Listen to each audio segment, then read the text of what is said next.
I'm Sonia Sabri. I'm a kathak artist and I'm an educator, I'm a performer, a choreographer, teacher, mentor, and also I'm the artistic director of Sonia Sabri Company. As a young child, I never wanted to dance, and it was also my dad's dream for him to be an actor, which he didn't make it in Bollywood. That was his kind of penultimate dream. So he didn't make it into Bollywood, so he thought, actually, my daughter needs some form of training in dance that'll help her build confidence, and she can perform, and then she can go into films. So really my parents got me into dancing. First I was doing like commercial dance, like Michael Jackson songs, so I would go into different classes around that. I did a little bit of tap dancing, a little bit of ballet. And then somebody from my school, actually my friend's dad, my friend was actually doing Bharatanatyam, and right here at the Midlands Arts Centre. And he said, why don't you take her to Bharatanatyam class? So cutting a long story short, we came here to the Midlands Arts Centre, and we arrived a little early, and before the Bharatanatyam class was a kathak class running. And it was Nahid Siddiqui ji who was teaching, and my dad said, oh, this looks fine, you just go into this one. And I was only 6 at the time. Again, I was just so nervous being in a studio with so many people I didn't know, and Nahid ji being herself, and the aura that she carried. It was all really daunting. But eventually I went along to the classes each week, and I started to fall in love with it. I fell in love with kathak, and I never looked back. And I think the encouragement as well from my parents, from Nahid ji, that commitment that they had given to me was such a kind of a confidence builder, and made me feel so special. Whereas I think outside of dance, I never felt that I was worthy or I had anything to showcase. Whereas my other friends had a lot of confidence, or were doing something, even if it was just playing the piano, or I think at the time it was clarinet. So I had something to also showcase, and never looked back. It's just been a kind of a blinkered direction in just one way. So I studied drama. I studied under Lambda for 10 years. So side by side, my kathak dance training, I was going to the School of Speech and Drama in Birmingham, purely because I was being prepared to go to Bollywood, which never again happened. So acting is something I really love. So I loved theatre. I loved being something that pulled me out of my own self. Though in fact I was drawing into myself and that hidden expression that I have, or the way I decide for the world, it was all really deep down. So theatre, dance was a way to pull that out. I think destiny just had its own course. I got the opportunities in dance, and I was a child prodigy in Nahid Siddiqui and Company, so I was touring the world from the age of 14. So I guess one door opened to another, and theatre, Lambda, drama wasn't something I would have considered myself going into as a separate profession. But it's very much part of my work, because kathak is an all-encompassing art form. It's not dance only. So I do use a lot of my training, and it's become so useful now, becoming a choreographer and choreographing for theatre. If I didn't have that Lambda training, I think there would have been a source of knowledge and experience missing. So I'm really grateful that I managed to do both. Wonderful. So I set up Sonia Sabri Company with my husband, Sonia Sabri, as the co-founder and music director, and I set it up in 2002. And if I were to pick 3, though there are many highlights, 3 highlights, I would say the very first show, Drishti, which was the launch of the company. And Drishti was something that I'd never had imagined I would do. My training, my performance up until the start of the company was very classical, very traditional in repertoire. And Drishti was about bringing in digital artistry, bringing in a choreographer, a new choreographer who had no concept of training in kathak, but is a fantastic choreographer, Shobana Singh, and working with a dancer who had a bit of contemporary dance knowledge, and working with traditional music in a non-traditional way. So all the challenges that you could avoid were there in the first production. And it was just that it was kathak with live music, also techno music, also digital artistry, and the digital artistry which was, you know, the most at its advanced at that time, back in 2002, 2003. We were using motion captures, trail binders, all sorts of things, and we were the first South Asian dance company to have done that with a classical dance like kathak. We actually made a stamp by doing drishti, so that was wonderful. And I got to work with Shobana Singh, who I'd never worked with before, and it was a great, great experience. And the second highlight would be creating Red, which was creating a show with 3 dancers and 3 musicians, and again bringing the musicians into the performance space, where we were using a lot of a cappella. We were using instruments which we hadn't thought about using in the concerts before. The musicians were our co-dancers who had never danced. But it was such a wonderful way to break the boundaries of what is performance and how to navigate the theatre space. And we were very fortunate to work with Rose English and Jitinder Verma on that. So Red was again another game changer. And recent highlight, I would say, Virago is a very hard-hitting, quite bleak in one sense, but quite empowering in another sense, where I returned to the digital world, but completely solo.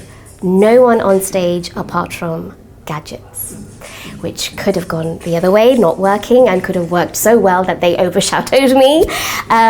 So working with technology is also very, very, very scary, because you just don't know. They're more temperamental than artists. It is a highlight because it's about the tragedies, the challenges that women face in our 21st century. And really, the starting point is female feticide. So it was quite mentally and emotionally challenging work. We talk about abhinay, we talk about the expressional side of kathak and how, you know, you're in the moment and in the character. But this felt like I was in abhinay mode for 2.5 years, because I had interviewed over 65 women who had conducted female feticide in this country for reasons that is beyond my understanding. So, you know, these are facts that don't get showcased, these are taboos, but the fact that I could do it through kathak and through the medium of digital technology and through beautiful music, you know, it is really a very momentous time for me to really think about kathak and how it's not about being pretty, it's not about escapism, it's about actually being socially engaged as an artist. So the challenges that I personally faced and experienced, firstly I would say is my own self, because to be an artist one has to have such self-belief. And if at any point you doubt yourself, you will slide down that like an avalanche. No one can actually help you pick yourself up. So to believe in myself took quite a long time. And especially when you're trying to make a mark in a pre-existing sector that's been going in a particular template, and it's the so-called right template, and you want to change that because you're not of that experience. You see the world through a different lens. You see the world through your experience, which is very different to the template that has been set up. That takes a lot of confidence, a lot of courage to question. So that was my first challenge, and it's an ongoing challenge. I think I would have to credit Sonia Sabri here, because he was the one and is still the one who believes in what I do. And if there is something which is completely wacky and it's completely not going to work, of course he's the one to critique that. So I would say he has been instrumental. And challenges such as, constantly having to prove yourself as an artist. I'm not even going to say a South Asian artist. The very problem is that we're giving ourselves labels. And it helps some sectors or some people understand, maybe to a certain extent. Giving yourself a label makes them understand, okay, so you're that type of artist, or it's that type of genre. But that kernel of the problem is not accepting that there are other forms of dance in this British dance scene. So that's a constant struggle continuously. I think it's slightly better that people may understand what kathak is or may have heard of it, but it's still having to prove yourself what it is, and that it stands on par with other dance traditions that we have accepted as part of the dance scene. And I would say the third challenge, there are many, but I'll say that there's a third challenge, and that is education. I think in terms of the education system, there's no real opportunity to give children the chance to explore the real world. And the real world is about people like me, who look different, who have different experiences, who have different languages, different traditions, rituals. Hey, different arts and culture. That experience, if they could get a taste of very soon, then there's more chances of us developing wonderful artists in the future. They may not all be ready to perform, but everything that an arts sector needs to be successful, we could be generating that workforce from the very beginning of their education. So that's what I'm continuing to champion. So the inspiration behind Same But Different is really the community of children and their parents. And we did a few phases of research and development where we went into schools in Birmingham and in London.